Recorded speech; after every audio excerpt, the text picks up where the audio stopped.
first part of the construction of the Mullum Mullum Trail at stage 3. We've got 4 bridges going in, similar to this.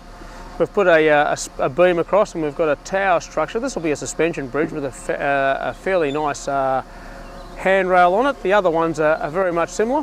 But the important part about this, the 4 bridges are going to go along this trail for about 800 metres, which will be the missing link in the bike paths that will actually get you from the city of Melbourne right through to Frankston.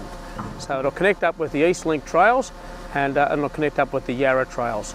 So this one's crossing the Mullum Mullum Creek, and it's significant because it's the first one. It was also the most complex one.